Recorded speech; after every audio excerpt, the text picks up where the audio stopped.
Le 7 décembre, le Bénin a failli basculer dans l'inconnu, dans l'incertitude. Et puis, par la grâce de Dieu, tout est rentré dans l'ordre. Comment l'on en est arrivé là? Comment est-ce que les forces de nos armées ont pu contenir cette agression, cette attaque? Le président Patrice Talon était face à la presse hier. Il a abordé un certain nombre de détails de cette malheureuse opération. Et puis après, il a enclenché sur la promulgation de la nouvelle constitution, disons la constitution révisée. Quelle analyse peut-on en faire? Quels sont les non-dits? Qu'est-ce que nous n'avons pas pu percevoir tout de suite de ce discours présidentiel face à la presse? Pour faire l'analyse avec moi sur ce plateau, j'ai le plaisir d'accueillir Bogar Kopaki. Il est analyste politique. Bogar, bonjour. Bonjour cher ami et bonjour à tous les téléspectateurs. Comment allez-vous? Je tiens le coup. Oui. Malgré les coups, je pense malgré que les coups. Exactement, c'est comme le dirait l'autre. Ça va très bien, même si un peu j'ai de la douleur dans le corps. Il faut avoir le courage de le dire. C'est comme le chef de l'État qui va bien, mais moralement, il est quand même Exactement, puisque ce n'est pas du chef de l'État Patrice Talon qu'il s'agit. Il s'agit de toutes les âmes béninoises. Il s'agit des institutions béninoises. Il s'agit des enfants qui viennent de naître au Bénin. Il s'agit de ces enfants-là qui sont nés le dimanche 7 décembre 2025. Donc il s'agit véritablement des âmes, il s'agit des institutions, il s'agit même de nos ancêtres, parce qu'il ne faut pas réduire ce qui s'est passé à la personne ou à l'institution ou au personnage de Patrice Talon. Et c'est là qu'il faut voir la dimension, la densité, la gravité de la question. Il faut avoir une attitude holistique. Exactement, donc il faut voir. Alors revenons au discours présidentiel hier face à la presse. Patrice Talon a répondu aux questions de nos confrères. Alors, Kopaki Bogar, quelle lecture faites-vous de l'approche présidentielle, de sa posture et de son discours? Donc je pense que vous n'êtes pas sans savoir que le personnage, je veux parler du président Patrice Talon, n'est pas souvent quelqu'un qui se donne ou se livre en matière d'impression.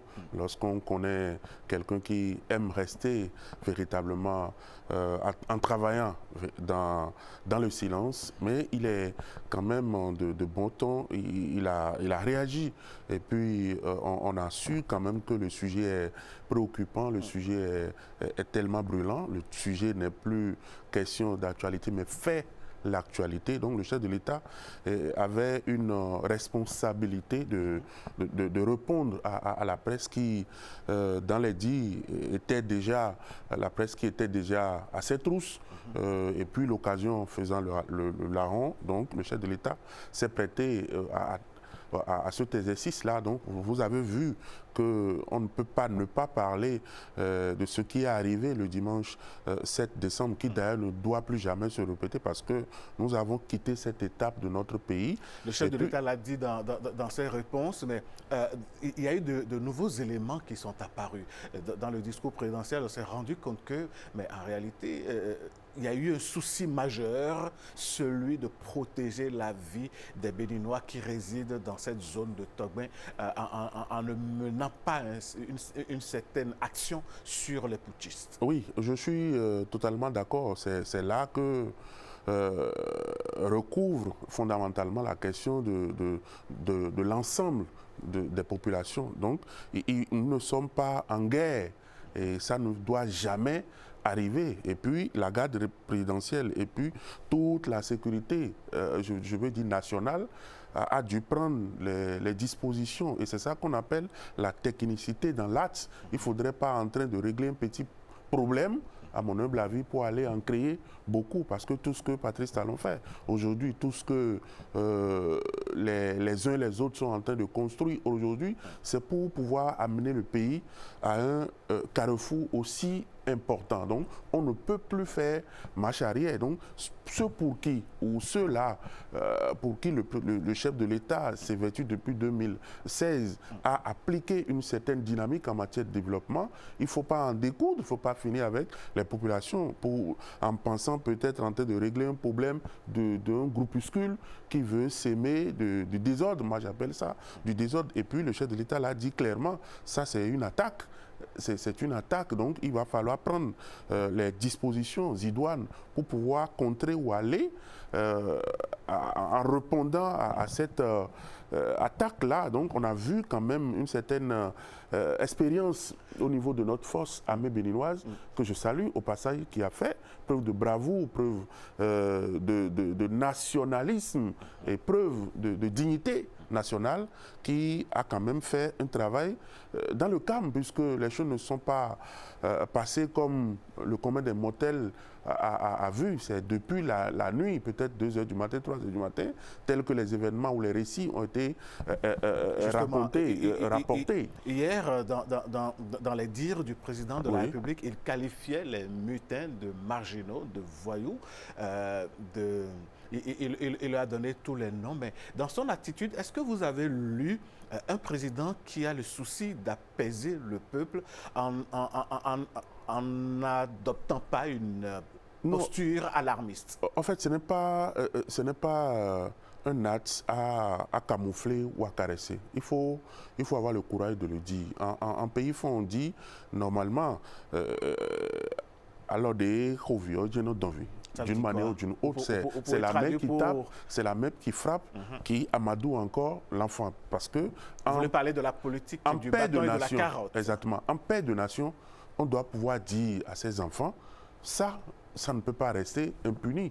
Et vous n'êtes pas sans savoir, depuis le dimanche soir, là, le chef de l'État a été clair dans son adresse au peuple béninois. Donc, ce n'est pas des actes qu'il faut encourager. Si on encourage ça aujourd'hui, demain, on va s'attendre à quoi? Le chef de l'État est resté dans une posture véritablement importante, parce que il faut être responsable vis-à-vis des faits et il faut répondre, parce que nous sommes en face du Bénin, mais nous sommes en face de la région, nous sommes en face de la communauté internationale. Et vous n'êtes pas sans savoir que nous sommes en train d'aller aujourd'hui à une destination où le Bénin est convoité d'une manière ou d'une autre. Ce que les gens pensaient hier n'est pas le cas aujourd'hui. Le Bénin est convoité en matière d'affaires, en matière de tout ce que vous savez, diplomatie, en matière même culturelle, en matière de tourisme. Aujourd'hui, le Bénin est convoité. Donc, du coup, il ne faut pas permettre à ce que les choses se prennent à la légère pour ne pas garantir une sécurité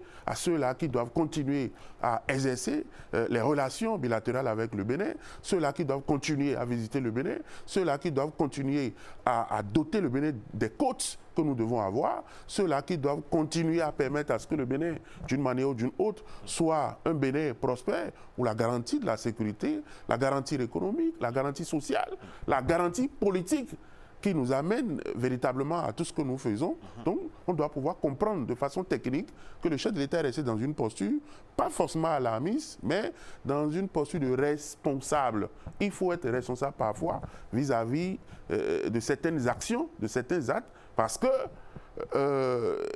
nous sommes en train de parler ici, mais si tout ça là arrivait, on ne peut pas continuer à parler de l'actualité.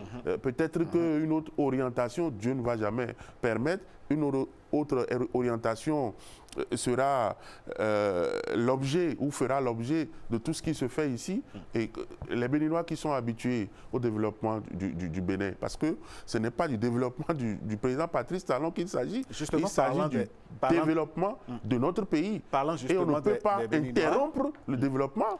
Parlant justement des Béninois, ils ont découvert hier, pour certains, que dans le discours présidentiel, justement, à la lumière des réponses du président Patrice Talon, qu'en réalité, l'armée, les responsables de l'armée et le président de la République, dans une certaine mesure, ont pu avoir contact avec le cerveau présumé de cette attaque-là et qui demanderait de ne pas les bombarder. Comment est-ce que l'on pourrait comprendre qu'on accède entre griffes à la demande du cerveau du putsch? Quel était le souci? Non, ça peut se faire parce que vous n'êtes pas sans savoir que nous parlons de l'armée et il y a une question de la hiérarchie. Et qu'on le veuille ou non, il n'y a que ces personnages ou ces hauts gradés et l'intermédiaire, parce que quand on parle de haut gradé, il y a également des gradés intermédiaires au niveau de l'armée en matière de hiérarchie, avant de voir les officiers et puis tous ceux que vous connaissez comme des hommes de rang. Lorsqu'on parle où nous venons à concrétiser je dirais ce secret de ce que la hiérarchie militaire était en contact avec le cerveau, ce n'est pas faux. Parce que cette communication a permis quand même, dans la suite des faits, que des généraux soient libérés et tout, c'est certainement soit ceux qui étaient pris ou étaient dans les mains de ces putschistes-là, en griffe, communiquaient d'une manière ou d'une autre, parce que au-delà du général qui a eu un peu de difficulté au niveau de son bras, je pense que l'autre était quand même bien portant. Peut-être qu'il jusqu'à aujourd'hui, bon, c'est du secret militaire, il ne peut pas dire s'il a communiqué ou pas, mais ces informations-là proviennent normalement de quelque part. Donc nous devons prendre avec beaucoup plus de sérieux tout ce que le chef de l'État a dit. Le chef de l'État ne peut pas réunir la presse nationale et internationale et dire des contre-vérités. Donc, il tire ces informations nécessairement de quelque part. Et vous n'êtes pas sans savoir que l'enquête judiciaire est en cours. Et puis, beaucoup de personnes, voilà, d'autres détails, d'autres informations. Mais il faut prendre ça au sérieux pour pouvoir continuer à déblayer le terrain des enquêtes pour permettre également à ce qu'on puisse avoir clair sur ce dossier-là qui doit ramener les Béninois dans une certaine quiétude, dans une certaine, je dirais, liberté d'agir, d'aller, de revenir, parce que pour le Béninois, c'est très important. Le Béninois aime son pays. Et c'est ce à quoi nous avons encore assisté le dimanche. Ceux qui le disent de façon aléatoire doivent pouvoir joindre ce TAT à la parole aujourd'hui pour montrer combien de fois le Béninois aime son pays. Il ne veut pas sa destruction, il veut son développement, il veut participer à la construction. Il veut forcément malgré que le pays sa ceinture avance. Est bien serrée, il veut continuer à voir le Bénin émerger. Et vous voyez vous-même ce que le Bénin est aujourd'hui. Alors, lors de cette rencontre, le président Patrice Talon a abordé également la nouvelle, non, on ne peut pas dire nouvelle constitution, mais la promulgation de la constitution révisée. Et on retient qu'il a un souhait ardent, c'est de voir tous les acteurs de droit et peut-être les acteurs qui seront nommés, appelés, siéger au niveau du Sénat. Il a reprécisé la pensée derrière le Sénat. Est-ce qu'en tant que Béninois, vous êtes rassuré? Oui. Vous savez, après la conférence des forces vives de la nation de février 90, nous sommes allés à une extrémité. L'extrémité dont je parle était le multipartisme intégral. Le multipartisme intégral qui nous a conduit à une multitude de partis. Environ 300 partis politiques au Bénin. C'était compliqué de voir que les uns et les autres avaient leur parti dans le sac. D'autres en avaient pour des régions ou des familles ou des ethnies. Donc du coup, à un moment donné, il faut aller aux réformes. Et c'est ce qui nous a conduit en 2019 aux réformes du système partisan. Les réformes du système partisan, d'accord, vous n'êtes pas sans savoir que nous avons expérimenté. Et aucune œuvre humaine n'est parfaite. Lorsqu'on introduit aujourd'hui le Sénat, et vous voyez la structuration, d'accord, du Sénat, il importe quand même de voir que ce ne sont pas des étrangers qui viendront siéger au sein du Sénat. On évolue aujourd'hui comme s'il n'y a plus de sages dans le pays. On évolue aujourd'hui comme quelqu'un ne doit plus parler et qu'on doit pouvoir respecter. Quelqu'un ne doit plus orienter dans le pays. Donc tous aujourd'hui, le nom qui résonne dans les oreilles des Béninois, c'est Patrice Talon. C'est Talon qui a fait ci. C'est Talon qui a... Non, ce n'est pas Talon. Le peuple a besoin, l'âme du pays a besoin à un moment donné de telle chose. Mais si entre-temps, nous avons une orientation claire par rapport à ça et que toutes les composantes du pays, en matière, en tout cas d'une manière ou d'une autre, qui ont eu l'expérience, se retrouvent. Ce n'est pas au Bénin, il y a Sénat. Il y a Sénat dans beaucoup d'autres pays et même à côté de nous, un pays voisin. Donc il y a le Sénat. Nous avons aujourd'hui une maturité. C'est le Bénin qui a toujours donné l'expérience parfois. Donc aujourd'hui, ce que nous sommes en train de faire là, la difficulté que les uns et les autres ont, c'est de dire comment on crée une institution et que nous, on ne va pas se retrouver dedans et que déjà on connaît à peu près les figures. Bien sûr, il y a des membres de droit. Exactement. Et puis il y a donc, des membres qui sont il y a ce qu'on appelle dans la vie, d'accord, la sélection naturelle. cher ami, vous êtes là aujourd'hui simplement parce que vous avez travaillé, vous avez rempli des critères et vous continuez par travailler pour être là. Donc la nature, et parfois Dieu a voulu que vous soyez là ce matin. Donc la sélection naturelle, ces compartiments, je le dis, c'est d'autant plus philosophique, spirituel que physique. Mais au fond, il faut comprendre que certaines personnes doivent être quelque part à un moment donné et que ce n'est pas Patrice Talon qui est en train de créer une position à qui que ce soit. Le Bénin est doté du Sénat aujourd'hui et tout ce que les gens peuvent dire, c'est de voir quelle est la représentation de la femme, quelle est la représentation de la jeunesse au sein du Sénat.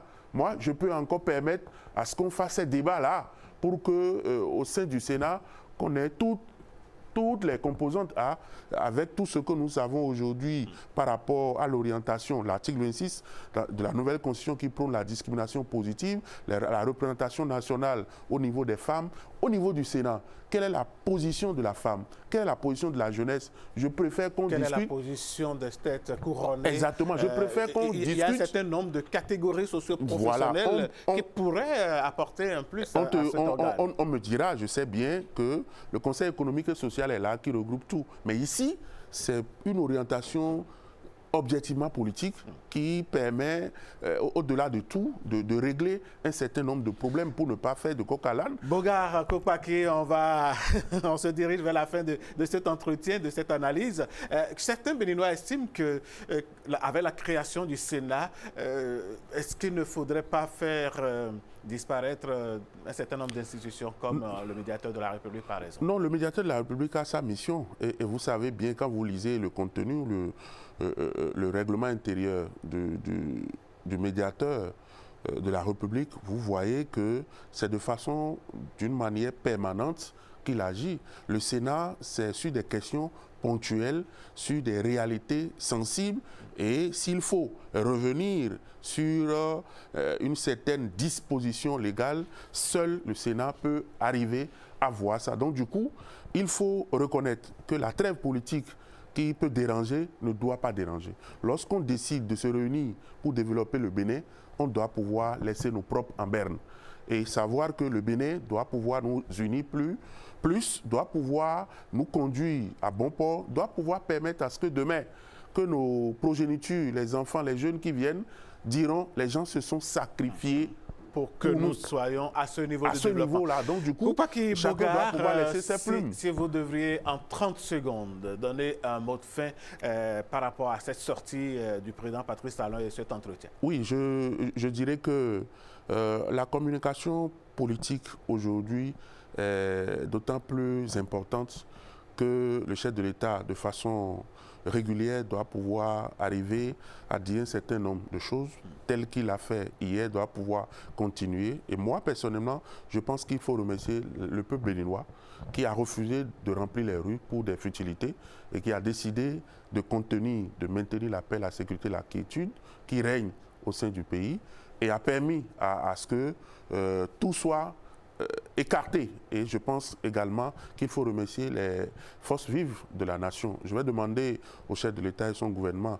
et vous avez vu les partis politiques qui ont accompagné de la mouvance comme de l'opposition et tout le peuple béninois. Vous avez vu le Bénin, qu'on le veuille ou non, c'est au jour J qu'on reconnaît ceux qui sont les vrais amis. Monsieur le Président, vous devez comprendre également qu'il faut continuer le développement et on ne peut pas ne pas évoluer. Le Bénin doit avancer. Il ne faut pas non plus oublier d'avoir un regard, une pensée, un geste à l'endroit de tout ce personnel de la SRTB qui a été traumatisé, qui a subi cette attaque de plein fouet, il faut le dire, sur ce plateau même. Et dans cette maison, il faut dire que sans fausse modestie, il n'y a que des soldats. Allez, Kopaki Bogar, merci d'avoir été là. C'est un plaisir. Un plaisir partagé. Revenez quand vous voulez, c'est votre plateau. Allez, merci beaucoup, bonne journée à vous.